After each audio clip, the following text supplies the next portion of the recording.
Here in beautiful downtown Providence, the Toronto Marlies will take their game indoors to the Dunkin' Donuts Center to face the Providence Bruins, and they'll have another game, a weekend in New England, you might say, against the Hartford Wolfpack. That goes Saturday night. But first up, these Providence Bruins. The Marlies have already beat them once this year, and it's just a two-game set. And that was a 4-3 victory at Ricoh Coliseum. You may remember Andrew Nielsen picked up the game winner in that one. What do you remember about this team from that night? They're a hard-working team. They come fast, and they don't give you a lot of space to make plays. And I know when we're going and we're passing the puck around and breaking out good and playing good systems, that we're able to beat forechecks like that. And that's what we got to do tonight, is continue to be smart and work smart. You guys are looking for offense from different contributors as well over the last couple of weeks, if not longer. Do you start to see that happening now a little bit more contributors out on the ice? Yeah, I think so. I mean, you can't always lean on your big boys to score every night. I mean, they're going to have off nights too, and when that happens, I mean, we gotta know that we can count on the kind of the lower two lines to kind of contribute, and everybody is capable of doing that on this team, and that's what makes us so scary, I think, to play, is that everyone can score. And when we're all going, we're a tough team to play against, and we just got to find a way to be more consistent with that and bring that tonight. Byron, you guys seem to be trending in the right direction. Does it feel that way as a team? Yeah, it was a much better game last game. And the game before that, the guys played really well. I wasn't in, but they played really well. And so obviously things are going in the right direction. Now just wins are going to come.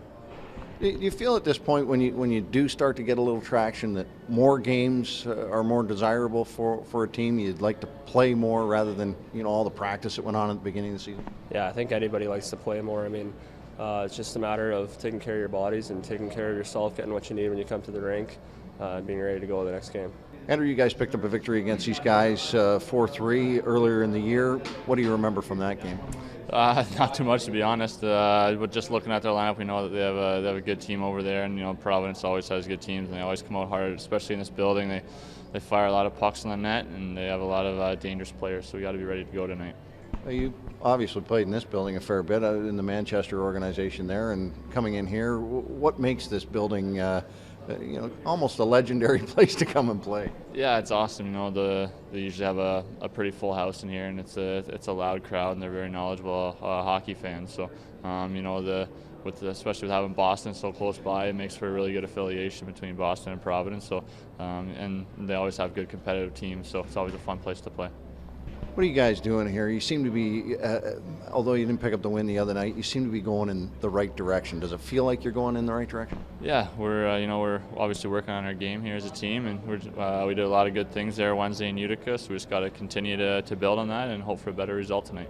The Providence Bruins 9-6-4-3 for a .568 winning percentage. That's good enough for fifth in the Atlantic Division, but they are 5-1-2-2 over their past 10 games. Toronto Marlies 11-9-1-1 for 24 points and a .545 winning percentage is good enough for third, as they continue to remain in third in the North Division, even though in the past 10 they are 3-6-1. The Marlies will face Providence, then on to Hartford to play the Wolfpack on Saturday night before they head to New York City for a couple of days, practice on Tuesday, play on Wednesday against the Rochester Americans, and then home to the Albany Devils next weekend.